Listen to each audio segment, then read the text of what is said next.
ایک بدبخت نے کہا کہ مسلمانوں کو اگر کمزور کرنا ہے تو ان سے 4 چیزیں چھین لی جائیں. 4 چیزیں جب مسلمانوں میں موجود ہیں تو یہ کمزور نہیں ہو سکتے. ایک قرآن مجید، یہ ان کی وحدت کی ضمانت ہے، اور یہ کتاب ان کی وہ ایسی پاکیزہ اور متحرک اور فعال تھیوری ہے جو کبھی بھی فرسودہ نہیں ہوتی، اور ہر دور کی ضرورت کو یہ کتاب پورا کرتی ہے. اور یہ اس غیر متبدل کتاب کے ذریعے سے گرے ہوئے بھی اٹھ پڑتے ہیں. تو اس کتاب کو اگر ختم کر دیا جائے تو یہ تسخیر کیے جا سکتے ہیں. دوسری بات، ان سے حج ختم کر دیا جائے. حج ان کی وحدت کی علامت ہے، ان کی شان و شوکت اور شکوہ مسلم کی ضمانت ہے. لہذا حج ختم کر دیا جائے تو ان کو تسخیر کیا جا سکتا ہے. تیسری بات، ان سے جہاد کا خاتمہ کر دیا جائے. جہاد ختم ہو جائے گا تو یہ کمزور ہو جائیں گے. چوتھی چیز، ان کے سینے سے عشق رسول چھین لیا جائے. محبت رسول اس کے سینے سے کھینچ لی جائے. اگر یہ دولت نہیں رہے گی تو یہ مٹی کے مجسمے ہوں گے اور ان کے اندر کچھ نہیں ہوگا. وہ فاقہ کش جو موت سے ڈرتا نہیں ذرا، روح محمد اس کے بدن سے نکال لو. تو کہا یہ 4 چیزیں اگر ان سے چھین لی جائیں تو ان کو تسخیر کرنا آسان ہوگا. اب ان میں سے 2 چیزوں پر جب محنت کی گئی تو جہاد کے خاتمے کے لیے مسلمہ پنجاب مرزا قادیانی کو کھڑا کیا گیا، اور اس کا کام یہ تھا کہ مسلمانوں کی ذہن سازی کرے کہ جہاد ختم ہو گیا ہے. اور وہ خود لکھتا ہے کہ میں نے جہاد کی ممانعت پر اتنا کچھ لکھا ہے اور اطراف و اکناف میں بھیجا ہے، اگر وہ جمع کرنا ممکن ہو تو 300 الماریاں بھر جائیں. اتنا کچھ میں نے جہاد کی ممانعت میں لکھا ہے. تو وہ اس ایجنڈے پہ آیا تھا. نادیدہ ہاتھ اس کو لے کر کے آئے تھے، اور وہ ایک شخص نہیں تھا، 3 شخص تھے جن کا انٹرویو کیا گیا. سب سے مناسب یہ لگا تو اس کو انہوں نے جو ہے وہ اس کام کے لیے متعین کیا، اور جتنی بھی اس کو مالی ضروریات تھی اور حکومت کی سپورٹ تھی وہ میسر تھی. اسی طرح بہاءاللہ کو حج کے ختم کرنے کے لیے وہاں ایران میں کھڑا کیا، اور اس نے جگہ جگہ کعبۃ اللہ کے ماڈل بنائے اور کہا اتنی دور سفر کر کے جاتے ہو، یہیں گھوم لیا کرو، تمہارا ذوق پورا ہو جائے کرے گا.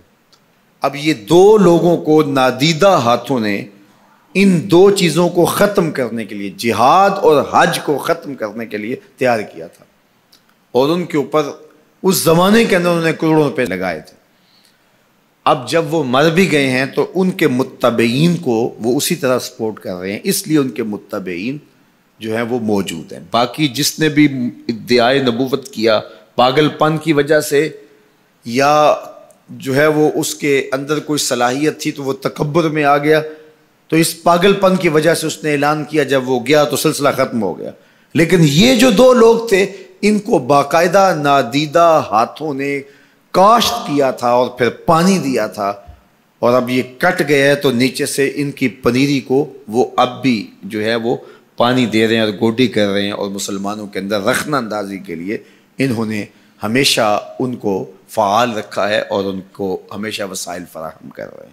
اس لیے امت کو ان سے محتاط رہنے کی بہت زیادہ ضرورت ہے، چونکہ یہ نادیدہ ہاتھوں کے مہرے ہیں جو مسلمانوں کو نقصان دینے کے لیے اور ان کے اندر سے ان جذبوں کو ختم کرنے کے لیے جو ہے وہ دن رات کوشاں ہیں، اور مغرب کی جاسوسی اسلامی ممالک سے کر کے جو ہے وہ ان کو فائدہ پہنچاتے ہیں. اور مسلمانوں کے لیے بالخصوص پاکستان کے لیے یہ مرزائی اس قدر خطرناک ہے کہ علامہ اقبال علیہ رحمہ نے اس زمانے میں کہا تھا، ابھی پاکستان بننے جا رہا تھا، آپ نے کہا تھا کہ مرزائی اسلام کے بھی غدار ہیں، پاکستان کے بھی غدار ہیں.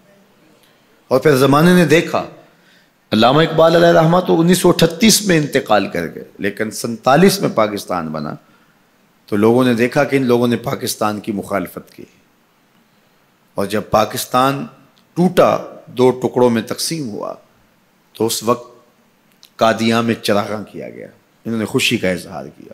پاکستان ایٹمی طاقت بنا تو وہاں سوگ منایا گیا، اور آج بھی یہ ربوے کے اندر دفن ہوتے ہیں تو امانتاً دفن ہوتے ہیں.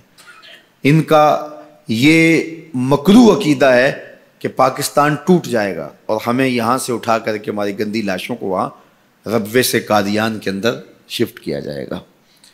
یہ پاکستان کی سالمیت پر ہمیشہ خطرہ ہے اور پاکستان کو ہمیشہ نقصان پہنچانے کے درپائے رہتے ہیں اور ان کی ہمیشہ کوشش ہوتی ہے کہ اس وطن کے اندر امن، طمانینت اور سکون نصیب نہ ہو. مسٹر بھٹو نے کہا تھا کہ جو حیثیت امریکہ کے اندر یہودیوں کی ہے وہی حیثیت پاکستان کے اندر مرزائی حاصل کرنا چاہتے ہیں. حکومت بھلے کس کی بھی ہو لیکن یہ پاکستان کے اہم مناصب پر فائز ہو کر کے جو ہے وہ پاکستان کو اپنے کنٹرول اور قابو میں لینا چاہتے ہیں.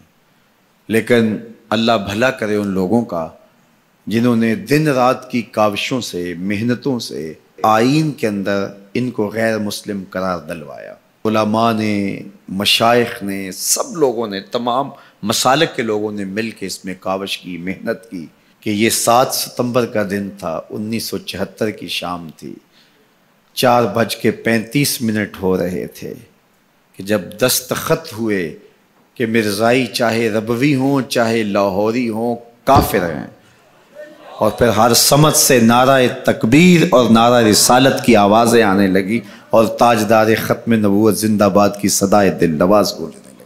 پھر اس وقت سے لے کر یہ پاکستان کے خلاف سازشوں میں اور زیادہ مصروف ہو گئے. پوری دنیا کے اوپر پھیلے ہوئے مرزائی پاکستان کو رسوا اور بدنام کرنا چاہتے ہیں مختلف ممالک کے اندر، اور ان کے مختلف ممالک کے ساتھ تعلقات ہیں مختلف بنیادوں پر، چونکہ یہ تھے ان کے اور ان کے خود کاشتہ پودا تھا مرزائیت جو یہاں لگایا گیا، یہودیت کا خود کاشتہ پودا ہے.